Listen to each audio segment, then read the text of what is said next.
bienvenue à Pack the Pod, votre clubhouse pour ce rugby Coupe du Monde 2019 au Japon. Et franchement, on est super content d'être là et super content de partager ce Coupe du Monde. Entre nous, on est les trois amis qui adorent le rugby.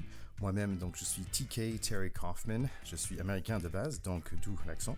Ancien joueur de foot américain, mais j'ai aussi joué un peu au rugby avec mon ami Charlie Bayer qui est là avec nous aujourd'hui. Ouais, salut les copains. Ouais, pareil, joueur et amateur de rugby aussi. Et très content d'être avec vous les copains ce soir. Et aujourd'hui, Charlie, il a gagné. Aujourd'hui, oui, ça fait 2 semaines de suite. Merci de le relever. Aujourd'hui, gagné bonus offensif. Voilà, on est heureux. Charlie qui est capitaine d'un Massif Central. On a joué ensemble et maintenant il fait d'autres choses dans le rugby. Donc c'est notre rugby Rastaman et on est très content d'être avec Théo de Saint-Rémy qui m'a appris beaucoup de choses sur le rugby il y a très très longtemps parce qu'on est des vieux copains. Donc Théo qui a fait plusieurs postes et plusieurs clubs dans le rugby.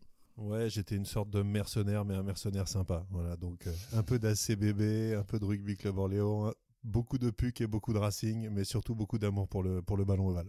Et voilà, donc nous sommes vraiment contents d'être là. Donc Pack the Pod, notre podcast qui existe depuis pas très longtemps, c'est environ un mois que ça existe. On est vraiment contents d'être là parce que les gars, le Coupe du Monde, il a commencé et franchement, c'est juste superbe.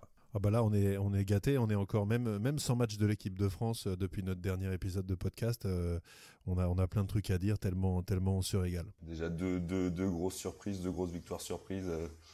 Belle semaine, on a passé une belle semaine. Donc pour nos écouteurs, normalement nous avons un épisode tous les mardis soirs ou mercredi matin. Comme nous avons un match d'équipe de France le mercredi matin, nous allons essayer de sortir un bonus épisode rapidement juste après. Donc ça veut dire que ça va tomber le jeudi soir ou le vendredi soir. N'hésitez pas à chercher notre podcast à ce moment-là. Merci bien sûr à tous nos auditeurs parce que grâce à vous, nous commençons à avoir beaucoup d'écoute, donc ça nous fait plaisir. Donc est-ce que vous êtes prêts les gars ? Absolument. On est tout à fait prêt, on est chaud, on est dans les starts, même si on a moins chaud que les copains de la Coupe du Monde à Doha, mais on est chaud. Allez, on y va. Pack de potes, terrain 10. Si on fait un récap de tous les matchs de cette semaine, on peut dire que ça a commencé par la bataille des barbus, si on l'a dit comme ça. Le jour J contre les Pays de Galles. Ouais, avec une victoire assez large du Pays de Galles, 43-14, et les Géorgiens qui sont, je trouve, un petit peu passés au travers dans l'engagement. Et moi, je m'attendais à une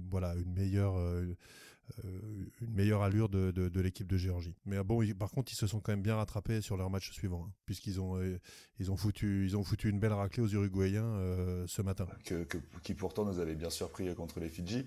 Mais moi, je le trouvais un peu sévère avec les Géorgiens parce que je trouvais que franchement, vu comment les Gallois déroulaient, c'était vraiment impressionnant à voir, quoi.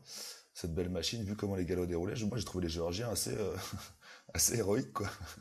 Je les trouvais, après peut-être pas dans l'engagement comme on les avait décrits, comme on les avait présentés un peu. Tu les attendais peut-être un peu plus durs, mais je les attendais plus durs et je trouve que c'est des équipes qu'on attend souvent dans un défi physique très fort sur la première heure. Et là, j'ai trouvé qu'assez vite il y avait pas photo et qu'il y avait plus de match.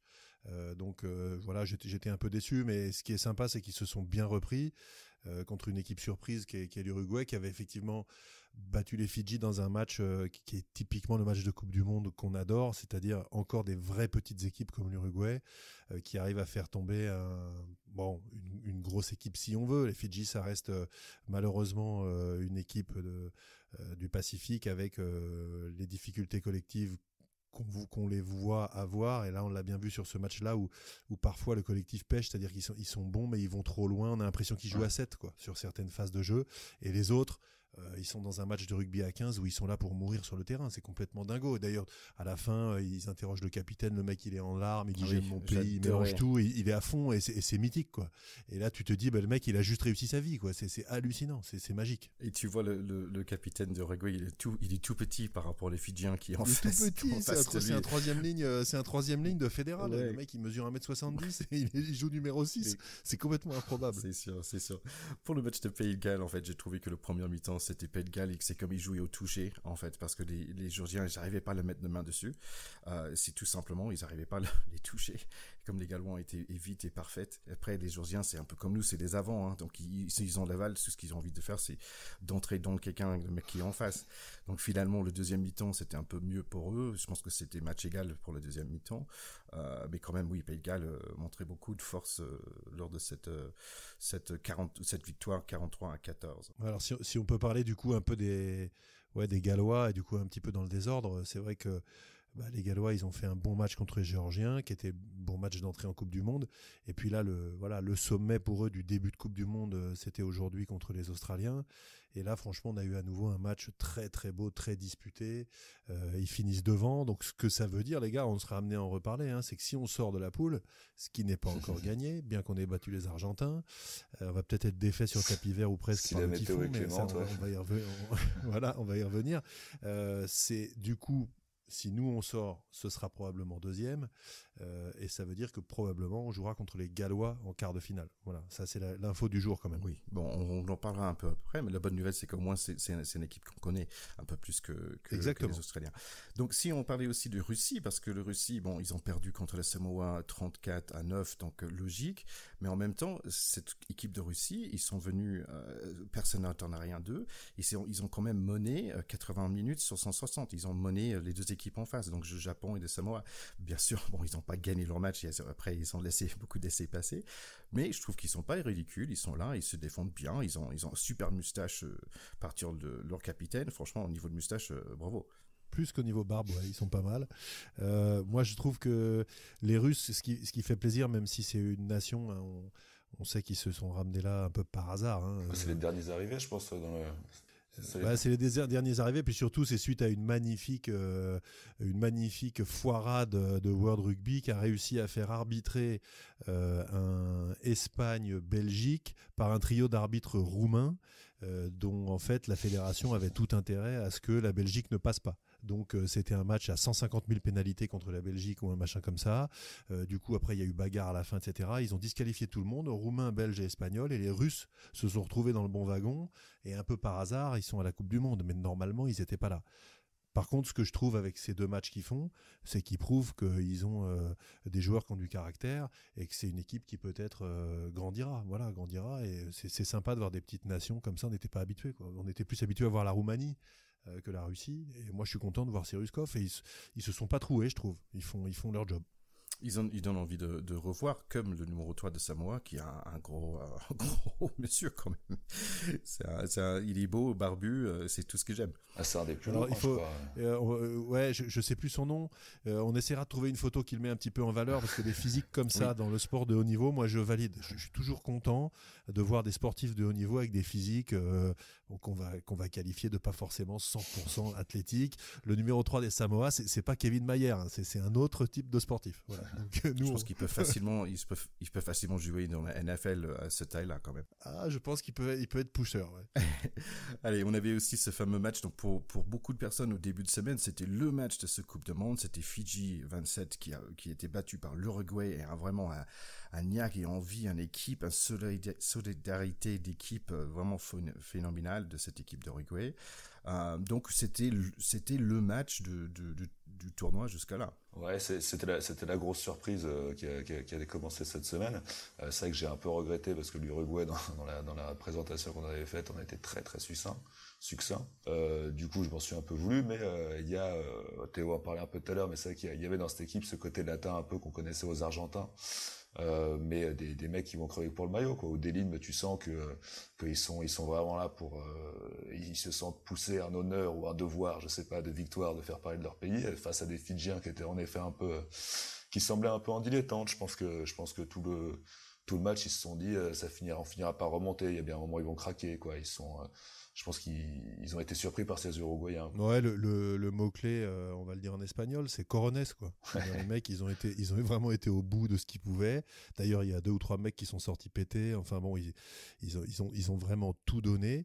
Et je pense que malheureusement, les Fidjiens, ça peut arriver quand on est sur une compète où on fait un bon match. Ils avaient fait un bon match contre les Australiens. Ils ont dû se dire on se concentre sur le match suivant, et puis l'Uruguay, c'est une espèce de formalité. Bah non, erreur. Sauf qu'il y a quand même 15 mecs en face. Les Uruguayens, ils étaient pas du même avis, et ils s'y sont filés comme des malades. Et ça, c'est vrai que il reste une certaine fraîcheur en fait avec ce genre de match-là, et c'est super sympa à voir, parce que tout simplement, ils sont pas tous professionnels.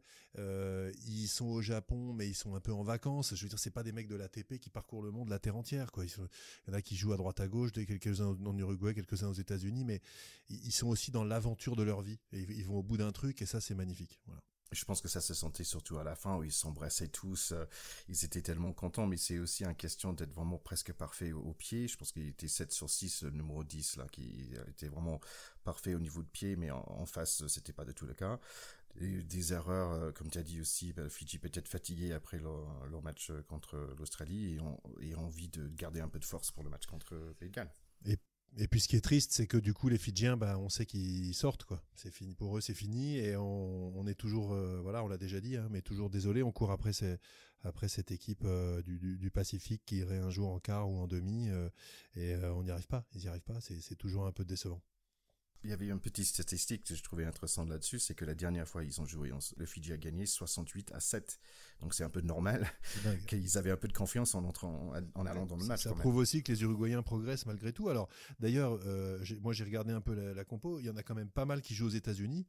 Donc ça veut dire que le rugby américain qui se structure, on en reparlera peut-être un petit peu juste après, il contribue aussi à faire progresser un certain nombre de joueurs qui sont dans des équipes un peu mineures, mais qui, en s'aguerrissant sur le circuit américain, le championnat qui se structure là-bas, ils gagnent de l'expérience et ils arrivent à sortir des gros matchs dans des grands moments, quoi. Alors moi, je voulais juste revenir sur Théo, ce que tu as dit par rapport à la fatigue des Fidji. Je pense que c'est très démonstratif de quelque chose qui va arriver pour la France aussi, des phases qui sont un peu compliquées à gérer dans cette Coupe du Monde, mais qui, pour moi, font pleinement partie de la préparation et du travail des préparateurs physiques.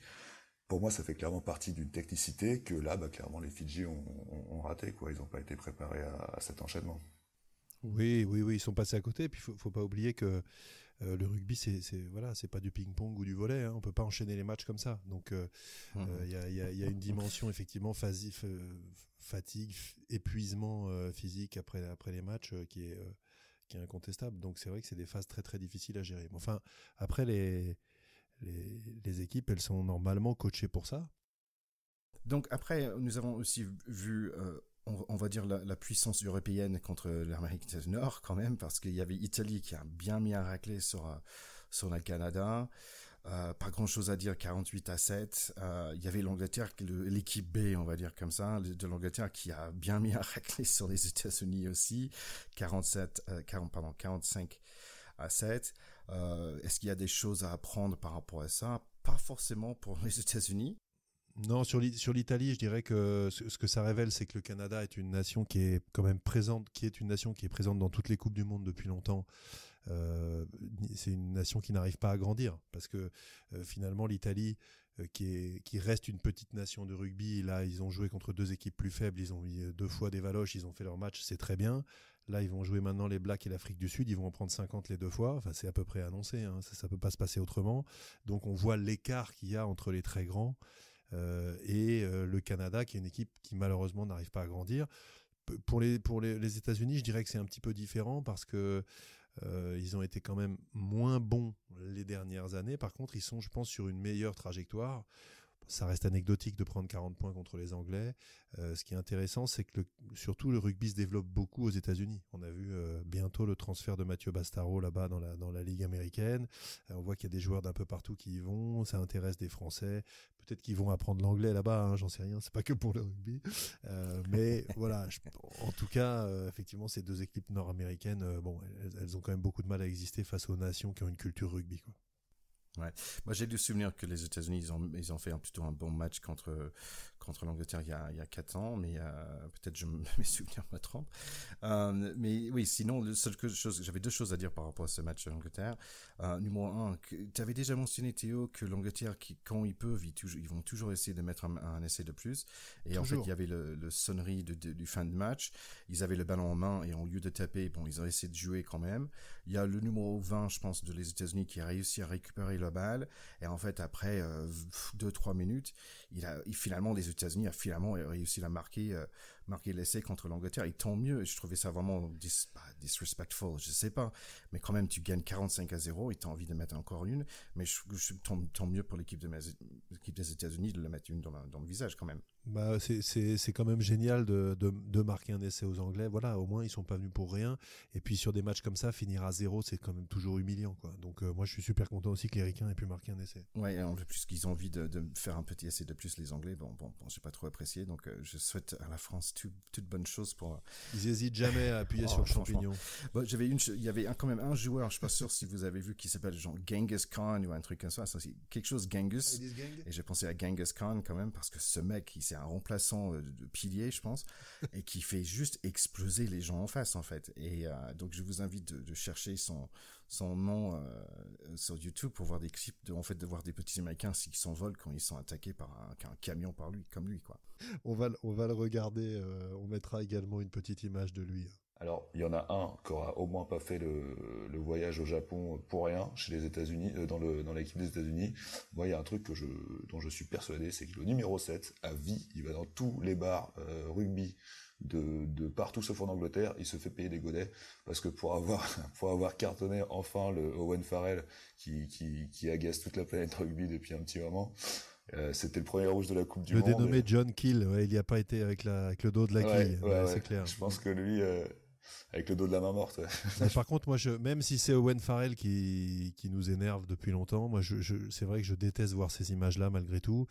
Et je suis content aussi que maintenant le rugby évolue là-dessus et soit beaucoup plus sévère sur ce genre d'agression, parce que tout simplement, au-delà de nous faire marrer c'est quand même pour la santé des joueurs, c'est quand même assez dramatique, quoi. Donc là-dessus, moi, j'aime pas ça, et même si c'était sur Owen Farrell, j'ai du mal à me réjouir, je dois dire. La solution. Bon, avant de parler des deux matchs qui étaient vraiment le plus intéressants de ce week-end, il y avait quand même Argentine qui a gagné contre Tonga 28-12. Est-ce qu'on a appris quelque chose là, les gars? Pas vraiment. Moi, j'ai vu beaucoup l'Argentine.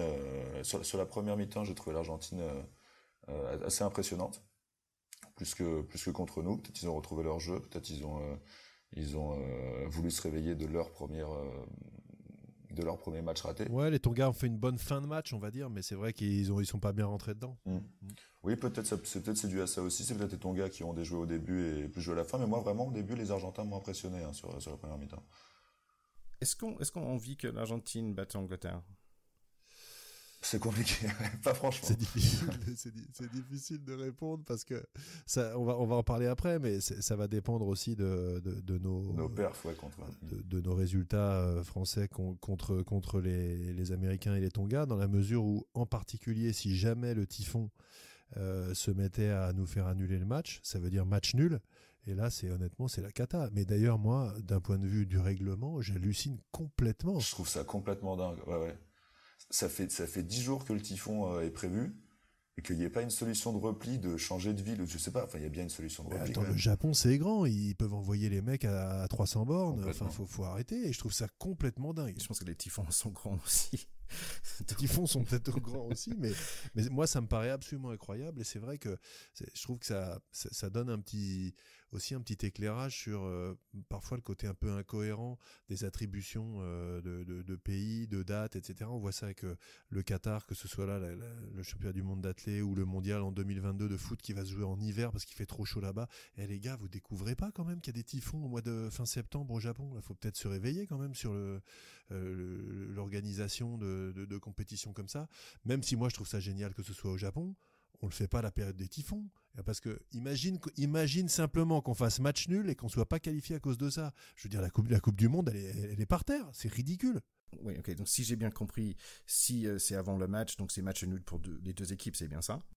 Si c'est avant le match, et même si c'est jusqu'à la mi-temps, il me semble. Jusqu'à la mi-temps, si le match est interrompu, chaque équipe repart avec 2 points. Enfin, quoi qu'il en soit, voilà, c'est 2 points partout, oui. Ce qui fait que c'est catastrophique d'un point de vue comptable pour une équipe comme la France. Au lieu de 5 points qu'on va aller chercher, quoi. Donc ça fait une grosse différence. Voilà, c'est-à-dire que même si on prend le bonus offensif contre Tonga et États-Unis, enfin contre Tonga, il reste qu'on n'a pas pris le bonus offensif contre l'Argentine, il reste après le match de l'Angleterre, et si dans le même temps les Argentins et les Anglais font des bons matchs, etc., on peut se retrouver à passer à la trappe à cause de ça. Écoutez, moi personnellement, je vois pas de problème. 2 points pour les États-Unis, c'est très bien. Je les prends. Merci, Typhoon. Ouais. Il y avait aussi Géorgie contre Uruguay, donc Uruguay qui était content de leur victoire, mais quand même Géorgie qui a retrouvé leur force et a battu l'Uruguay 33-7. Et Afrique du Sud contre Namibie, Afrique du Sud 57-3, pas grand-chose à dire à ce niveau-là. Cependant, on a eu le match de ce Coupe du Monde, qui a remplacé le match d'Uruguay contre Fidji, le match de ce Coupe du Monde, Japon-Irlande, Japon qui a pu gagner 19-12 contre Irlande. Théo, je pense que tu as des choses à dire. J'ai plus que des choses à dire, j'ai même presque un petit compte à régler, parce que là, lorsqu'on a fait notre dernier enregistrement, Charlie, moi j'ai dit que je pensais que les Japonais pouvaient gagner. Oui. Ça a été coupé au montage. J'ai pas mémoire. Ça a été coupé au montage, mais je suis sûr que Thierry va nous retrouver ça. On va essayer de trouver, oui. Et toi, ton verdict, c'était que les Japonais allaient se faire, je te cite, marcher dessus. Alors, ils se sont peut-être fait marcher dessus, mais ils ont fait une planchette japonaise à nos amis irlandais. Johnny Sexton était dans la tribune. Les tauliers, ils ont été assez empruntés. Et les Japonais ont fait le match de leur vie, avec une efficacité sur les rucks extraordinaire, avec une rapidité dans la transmission du ballon qui est fantastique, et peut-être le plus bel essai de la Coupe du Monde sur l'essai qui marque en coin avec une passe sur un pas juste avant d'aller marquer pour finir ça. Oui. Franchement, je leur tire mon chapeau. C'est absolument exceptionnel. Alors, pendant les matchs de préparation, j'avais dit aussi, attention, le Japon, ils ont gagné contre les Sud-Africains en 2015. C'est chez eux. Ils se préparent depuis un certain temps et ce sont des gens méthodiques. Et d'ailleurs, j'ai vachement aimé les mots de leur entraîneur qui a dit « Je pense que les Irlandais se préparent à ce match depuis une semaine. Nous, on s'y prépare depuis un an. » Et ben voilà, à l'arrivée, je trouve que c'est une belle manière de conclure le truc. C'est joliment dit. En effet, je fais volontiers mon mea culpa. Mais je ne m'en veux pas du tout. Sache que je n'ai aucun remords. Non, mais en effet, tu avais bien vu, hein, tu les as sentis venir. Moi, je pense que j'étais dans l'état d'esprit irlandais. Tu vois, j'étais un peu dans l'état d'esprit irlandais. Ils m'ont surpris aussi. Il y a des super actions de jeu. L'essai dont tu parles, moi, il m'a fait penser. J'ai eu un petit flashback pour un essai qu'ils avaient mis contre l'Afrique du Sud aussi, justement, en 2015, pareil, en coin, en bout. Même genre, au bout, tout pareil, à fait. beaucoup de passes très rapides et tout. Je trouvais que jusqu'au bout, ils m'ont fasciné, parce que, la fin de match, c'était royal, quoi, le dernier essai qu'ils vont chercher et tout, ils m'ont vraiment impressionné. Et, en effet, je l'avais pas vu venir, et du coup, je pense que les Écossais, ils peuvent commencer à se poser des petites questions, hein. Les Écossais, ils ont du souci à se faire. Ça devient direction la sortie s'ils perdent, sans aucun doute. Et surtout, ils ont perdu Hamish Watson, qu'on avait vu dans le deuxième match de préparation contre les Bleus, qui a fait un match vraiment très, très, très convaincant, qui est un peu l'âme de cette équipe-là en termes de fighting spirit, même si c'est plutôt une expression irlandaise. Il est plus là, hein. Il s'est pété, je sais pas quoi, la cheville ou je ne sais quoi. Il est out. Le genou. C'est pas du tout une bonne nouvelle pour les Écossais non plus, qui vont peut-être rentrer à la maison plus vite que prévu.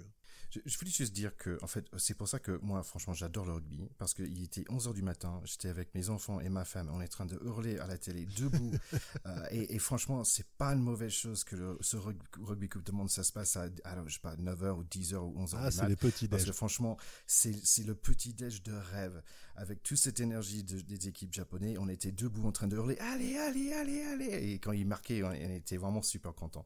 Franchement, c'était un sacré match, on a vécu plein d'émotions, et c'était parfait, c'était un moment sublime. Alors moi j'ai adoré un joueur, il y avait un petit papier aussi dans l'équipe là aujourd'hui, donc je j'ai pas la science infuse dessus, mais c'est vraiment les profils que j'adore. C'est-à-dire que c'est un deuxième ligne, désolé les gars, oui, j'ai toujours mon petit focus deuxième ligne. Luke Thompson, 38 piges, c'est le joueur le plus âgé de la Coupe du Monde. Il avait décidé d'arrêter sa carrière, donc c'est un Néo-Zélandais de naissance, qui a été, en tout cas il a le passeport, il peut jouer, ça fait des années, visiblement il parle extrêmement bien japonais et tout ça, donc c'est un mec bien intégré au Japon.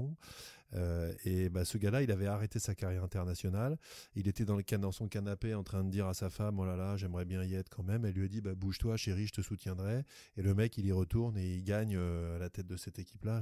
Moi, ça me fait rêver. Alors c'est vrai que les Japonais, ils vont chercher du Néo-Z, en particulier pour les postes où il faut quelques centimètres.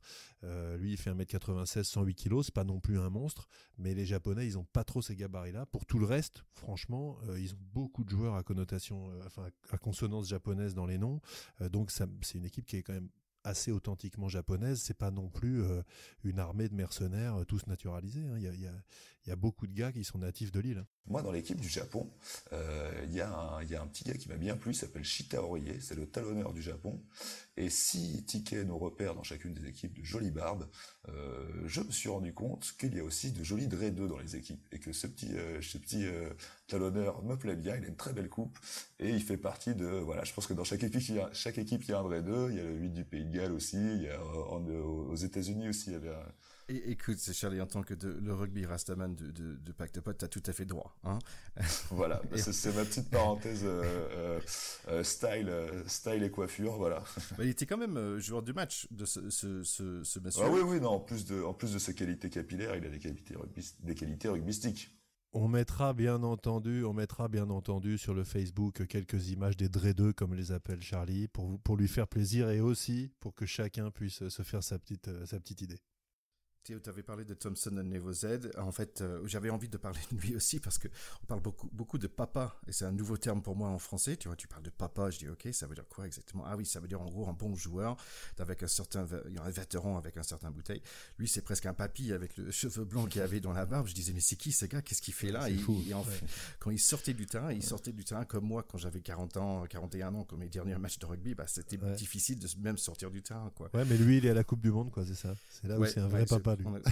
Ouais, exactement. Et j'aimais bien aussi le talonneur parce que je trouve qu'il a un visage qui me fait penser à Tana Umaga, juste un gars, un type avec un visage vraiment différent qui fait, en fait, tu as envie que ces gens-là réussissent. Ils sont tellement différents, ils deviennent beaux, ces mecs-là. C'est vraiment quelque chose à voir.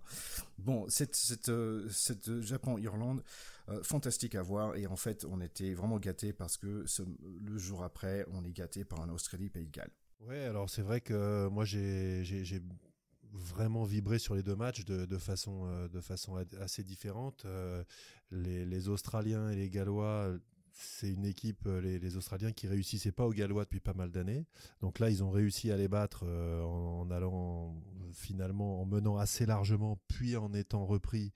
Et ils gagnent 29-26, donc d'assez peu. Ça reste un match vraiment très disputé, mais là on est sur le très haut niveau mondial, quoi. Voilà, c'est-à-dire que c'est indécis, ça peut basculer des deux côtés, et on voit de très belles choses des deux côtés avec des troisièmes lignes hallucinants dans les deux cas, et puis une qualité de numéro 10, en particulier Dan Biggar avec son jeu au pied dès le début du match. Enfin, c'est chirurgical. Et d'ailleurs, je me suis fait la remarque que les deux premiers essais des Irlandais contre le Japon et les deux premiers essais du match Pays de Galles-Australie sont tous les 4 essais. Ce sont des jeux au pied chirurgicaux tapés par le 10 avec essai derrière. Et vraiment, je trouve que c'est la grande évolution de ce sport-là. De plus en plus, les défenses sont tellement performantes à plat que ça devient l'arme absolue d'être extrêmement adroit pour placer ses passes au pied et d'être extrêmement adroit pour les récupérer, et on voit que c'est danger total dès que c'est bien tapé. Donc moi j'adore parce que c'est très indécis le résultat toujours. On voit ce ballon qui monte, on retient un peu sa respiration, et puis là on a eu sur les deux gros matchs, il y a 4 essais marqués comme ça, hein. C'est magnifique, hein. Bon, quand tu parles de retenir l'inspiration, franchement, avec le Japon-Irlande, on poussait derrière le Japon, mais en fait, non, celle-là, on voyait Australie en train de remonter parce que Pays de Galles qui a marqué en 30 secondes, ils ont mis les premiers 3 points. Ils avaient vraiment le match en main pour la première mi-temps, et après, on voit Australie qui commence à vraiment rouler, et quand ça roule, Australie, c'est quand même une grosse bête.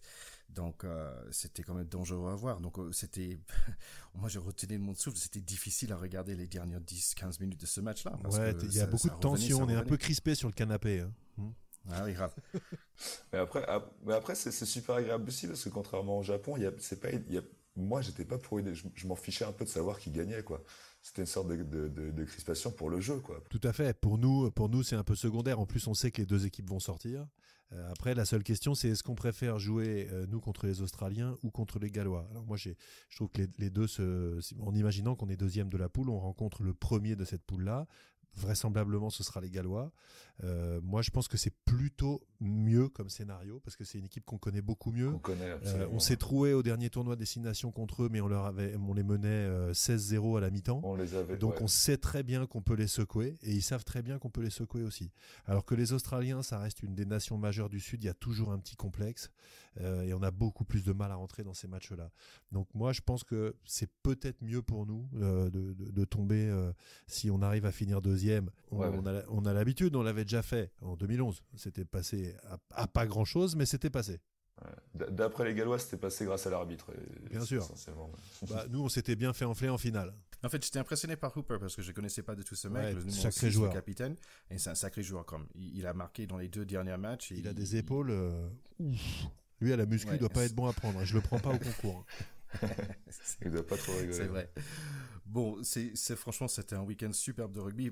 Quand j'ai regardé la semaine dernière, je disais, oui, ok, il y a 1 ou 2 matchs qui seraient intéressants, mais finalement, c'était toute une semaine super intéressante de rugby. Donc, vraiment, merci Coupe du Monde, merci Japon pour ce super semaine. On a quand même des choses à venir. Donc, on a une semaine avec plein de matchs aussi, mais notamment, il faut qu'on parle de nos prochains matchs de la France. France, les États-Unis. Ouais, alors, est-ce qu'on fait notre prochain épisode en anglais, Thierry? Hey, if you want, that would be great. It would be so much easier for me. Pour nous, ce sera effectivement peut-être un peu difficile. Bon, je pense que ce qu'on peut dire sur ce match-là, c'est que côté français, ça va être une revue d'effectifs. Là, ce qui s'annonce, c'est que ça va être un petit peu tous les réservistes. On va avoir Machno, on va avoir Raka, on va avoir Lopez. Bon, lui, il n'est pas vraiment réserviste, mais ça va être peut-être, il va jouer son match, il va jouer sa place en fonction peut-être de sa performance pour le match contre les Tonga et l'Angleterre. Je pense qu'après, contre les Tonga, ils remettront l'équipe des titulaires du match anglais, le match contre les Anglais. Là, ils essayent de faire jouer un peu tout le monde, donner sa chance et que les mecs soient pas venus au Japon que pour acheter des kimonos et bouffer des sushis, mais qu'ils aient quand même un souvenir de match, quoi. C'est-à-dire qu'à un moment, tu pars de chez toi pendant 2 mois et demi, si t'as pas un maillot de match, c'est un peu dur à encaisser. Et c'est un peu ce match-là. Désolé pour les États-Unis de dire ça, mais je pense que c'est un peu ça le but pour nous. Ce que je peux dire par rapport à cette équipe, c'est que je trouve ça étrange que je vois la numéro 10 qui va jouer elle. On manque notre flanqueur qui a pris les cartons rouges. Je suis un peu étonné par la composition de l'équipe. Mais écoute, il y a une chose, c'est sûr que je vais prendre plaisir pour regarder cette équipe de France contre mon pays à moi. Non, moi, ce qui m'intéresse principalement chez eux, c'est qu'ils ont plusieurs Sudaf, donc simplement, ça valide ma théorie et ils le valident super bien. Voilà, donc je les remercie. On a du De Haas, on a du Guermi Suisse. Donc, honnêtement, on est très très bien sur le plan du Sudaf. Voilà, moi, ça me convient. Je pense qu'on est bien au niveau de Barbe aussi, parce que si vous regardez le numéro 1, je pense qu'on peut le nominer comme dans les demi-finales pour la Barbe du Coupe du Monde.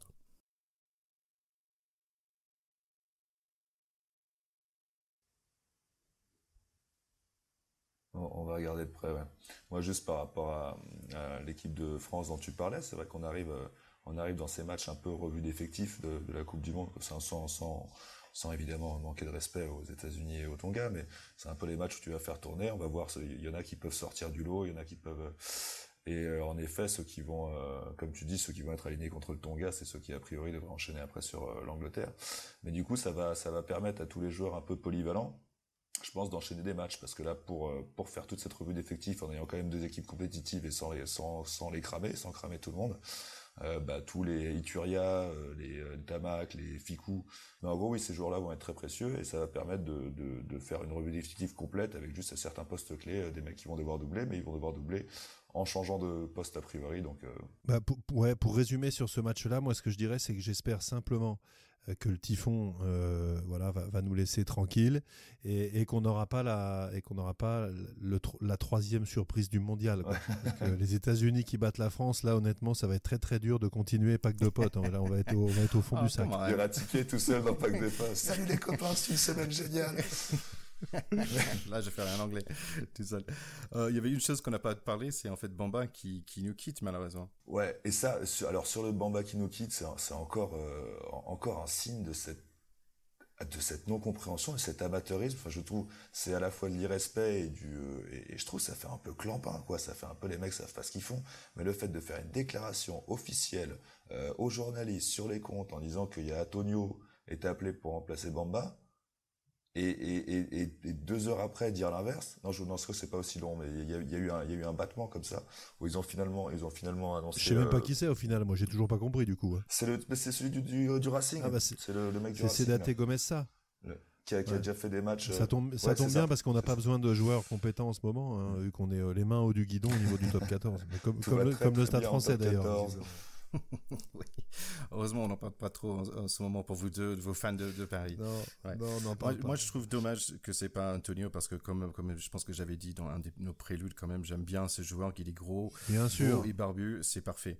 Mais comme moi. Gros et barbu. Après, je trouve ça assez logique parce que je trouve ça plutôt pas mal parce que là, pour le coup, on voit une certaine logique dans les sélectionnés. Ils veulent faire de la vitesse et pas du poids. Enfin, ils ont fait un peu le choix des voilà quoi. Ils ont pris. C'est vrai qu'Antonio, il est formidable. C'est un mec qui avance avec 3 mecs dessus. Il peut continuer à avancer. Il met des charges, mais il a un petit peu moins de déplacement, je pense. Et du coup, c'est assez logique par rapport à ce qu'ils disent vouloir mettre en place, je trouve. Tout à fait cohérent. Donc, c'est pas le seul match de l'équipe de France cette semaine, parce que quand même, on a France-Tonga dimanche. Donc, ça va être leur deuxième match dans 4 jours. Donc, même si l'équipe de France joue leur équipe, allez, on va dire l'équipe A- ou B+, contre les États-Unis, quand même, ils ont un sacré match les dimanches qui viennent. Oui, ce sera la rampe de lancement pour le match de la peur. Donc, effectivement, de toute façon, c'est clair qu'ils vont ménager à fond les titulaires théoriques de cette doublette Tonga et puis Angleterre. Donc la fatigue, moi je pense que je veux pas en entendre parler. La Coupe du Monde, c'est la même pour tout le monde. Ils sont 31, ils ont de la récup, ils ont des masseurs, ils ont de la cryothérapie, les All Blacks qui se roulent dans le sable. Là, vous avez peut-être vu les photos. Chacun trouve sa méthode, mais qu'on me fasse pas, oui, désolé, j'étais fatigué. Moi, je veux pas entendre parler de ça.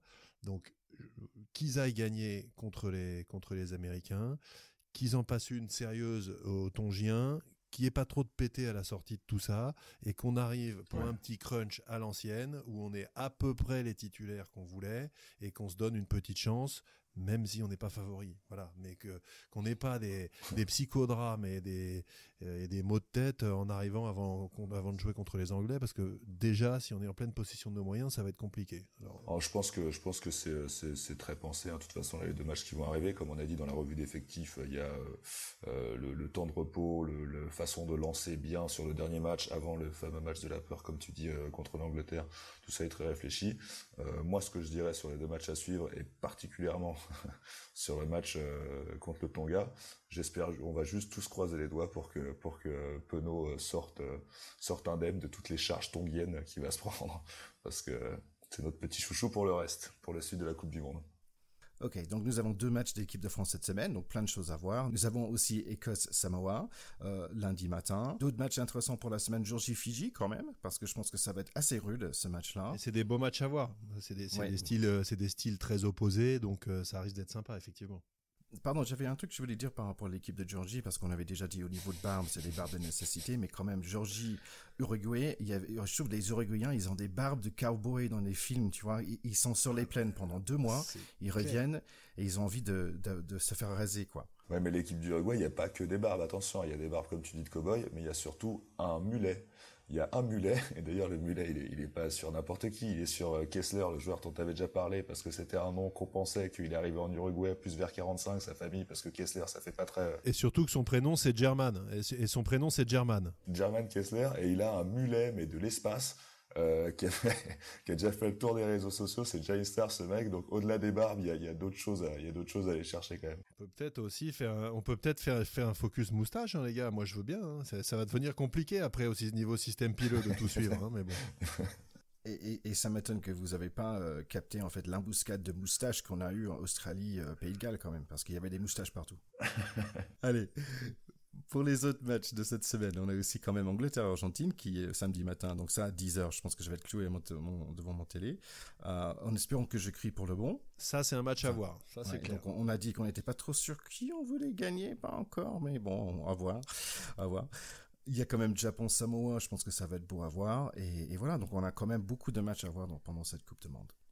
C'est vrai. Juste un petit mot pour l'Argentine-Angleterre, même si je suis français et que du coup mon rapport aux Anglais est toujours un peu compliqué, j'ai toujours tendance à supporter les nations du Nord, moi, dans ce genre de confrontation. Ça nous arrangerait pas vraiment que les Argentins gagnent, parce que ça ferait une sortie comptable un peu compliquée dans cette poule, mais on pourra pas être malheureux si les Anglais perdent. Donc c'est l'avantage, c'est que dans les 2 cas, on va y trouver notre intérêt. Ouais, franchement, je suis un peu, tu vois, cette histoire d'essayer de marquer un dernier essai à 45-0, ça m'a laissé un peu, même si les Argentins, c'est un bête noire de la France, mais, en fait, j'aimerais bien que ces matchs nuls 0-0, quoi, pour les deux équipes. Parce que le Typhoon, il attend, il arrive jusque ce match-là, quoi. Mais c'est vrai qu'un match nul, ce serait parfait, quoi. Premier match nul, ce serait C'est celui-là. vrai qu'il n'y en a ça pas eu m'irait, pour l'instant. j'achète. J'espère que le match nul, le premier, va pas être France-États-Unis à cause du typhon. Mais bon, ça c'est autre chose.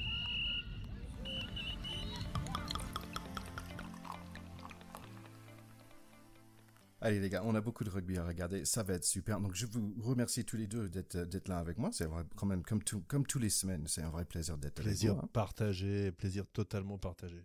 Je suis ravi aussi de vous retrouver, les copains, à chaque fois.